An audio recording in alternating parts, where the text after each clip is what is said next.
ખૂબ જ સરસ કહ્યું છે કે અભિમાન કઈ વાતનું કરું જીવનમાં. મારા મર્યા પછી મારા પોતાના જ મને અડીને પોતાના હાથ સાફ કરશે. હેલો એવરીવન, કેમ છો? મજામાં છો? હું છું પૂનમ ધાનક. હું વાર્તા કહું છું અને સપનાઓ વહેંચું છું. શબ્દો તમારા અને સ્વર મારા. આજે હું આપની સમક્ષ લઈને આવી છું વિચારોનું વાવાઝોડું, જેનું શીર્ષક છે પાનખર પછી આવતું ચોમાસું. આજની આ વાર્તા છે સાઉથના એક રાજાની, જેના 3 રાજકુમાર હતા.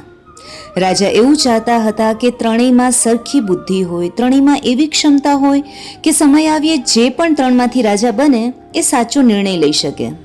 એટલે એ માટે રાજાએ એક ટાસ્ક પ્લાન કર્યું. ત્રણેય રાજકુમારને દરબારમાં બોલાવવામાં આવ્યા. રાજાએ કહ્યું, તમારે ત્રણેય વારાફરતી 4-4 મહિનાના અંતરે એક નાસપતિનું ઝાડ શોધવાનું છે, જે આપણા રાજ્યમાં ક્યાંય જોવા નહીં મળે. તમારે એના માટે બીજા રાજ્યમાં જવું પડશે. આ ઝાડ શોધીને તમારે જણાવવાનું રહેશે કે એ ઝાડ કેવું દેખાય છે. બધા રાજકુમાર રાજાની આજ્ઞા સમજી ગયા. હવે સૌથી પહેલો વારો મોટા રાજકુમારનો હતો. મોટો રાજકુમાર ગયો, તેને નજીકના રાજ્યમાં જ નાસપતિનું ઝાડ મળી ગયું.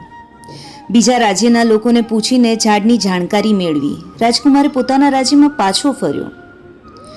એણે પિતાજીને કહ્યું, પિતાજી, તમે કહો તો હું રાજદરબારમાં ઝાડ કેવું દેખાય છે તેનું વર્ણન કરું. પણ રાજાએ કહ્યું, અત્યારે નહીં, હજુ બીજા 2 રાજકુમાર જઈ આવે પછી ત્રણેયને પૂછવામાં આવશે કે એ ઝાડ કેવું દેખાય છે.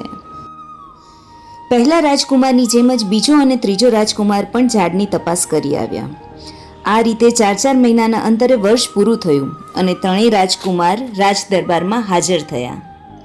ભરી સભામાં રાજાએ કહ્યું, હવે કહો કે નાસપતિનું ઝાડ કેવું દેખાય છે. મોટા રાજકુમારે કહ્યું, પિતાજી, આપણા બાજુના જ રાજ્યમાં એ ઝાડ હતું. લોકોએ કહ્યું, આ જ છે નાશપતિનું ઝાડ. પણ મને એમાં એ ન સમજાણું કે તમે આવું ઝાડ શોધવાનું શું કામ કહ્યું, જેમાં ન તો કોઈ ફળ ફૂલ હતા અને સાવ સૂકું અને વાકું ચૂકું ઝાડ હતું. હજુ તો પહેલો રાજકુમાર પોતાની વાત કરી રહ્યો હતો ત્યાં જ બીજા રાજકુમારે કહ્યું, ભાઈ, તમે કોઈક બીજા ઝાડની વાત કરતા લાગો છો. મેં જે ઝાડ જોયું એમાં તો લીલા પાન આવેલા હતા, સરસ દેખાતું હતું. હા, પણ ફળ ફૂલ નહોતા, એ એક ખામી હતી. હજી તો બીજો રાજકુમાર પોતાની ડેફિનેશન આપી જ રહ્યો છે ત્યાં ત્રીજો રાજકુમાર કહે છે, શું વાત કરો છો તમે બંને, તો કંઈક અલગ જ ચર્ચા કરી રહ્યા છો.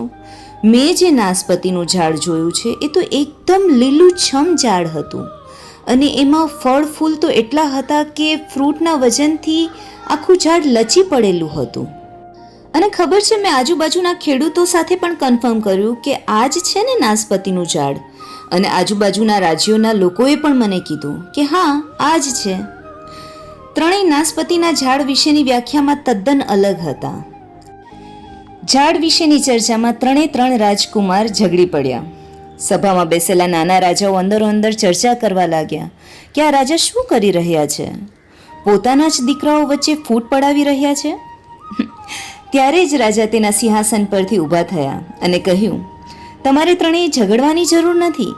તમે ત્રણેય એકદમ સાચું વૃક્ષ જ જોયું છે, પણ તમે ત્રણેય અલગ અલગ સમયે એટલે કે 4-4 મહિનાના અંતરે ગયા. એટલે તમે ત્રણેય એક ઝાડના અલગ અલગ અવતાર જોયા છે. અને મારા વિરલાઓ, હું તમને એ જ સમજાવવા માગું છું કે એક ધારું જીવન નથી હોતું, તેમાં ઋતુઓની જેમ ઉતાર ચઢાવ પણ આવે છે. બસ આટલી જ હતી આ વાત. વાત બહુ નાનકડી છે પણ સમજાવે છે ઘણું, કે કોઈ પણ વસ્તુ કે વ્યક્તિ કેવી છે એ નિર્ણય ત્યાં સુધી ન લઈ લ્યો જ્યાં સુધી તમે તેને બરોબર જાણી ન લ્યો. અને કોઈ પણ વ્યક્તિ કે વસ્તુને જજ કરતા પહેલાં તેનો સમય જુઓ. બની શકે કે એ સમય એનો ખરાબ ચાલતો હોય. અને સૌથી મહત્વનું કે કોઈ પણ સમય એક ધારો નથી હોતો. જે ઝાડ પાનખરમાં સુકાય છે તે જ ઝાડ ચોમાસામાં લીલુંછમ પણ થઈ જાય છે. માટે જો તમારો સમય ખરાબ ચાલતો હશે તો આગળ સારો થશે, અને જો સારો ચાલતો હશે તો ચોક્કસ વધુ સારો થશે. ચલો, રજા લઉં છું. હું છું પૂનમ ધાનક. ફરી મળીશું આવી જ એક નવી વાત અને નવા સપના સાથે.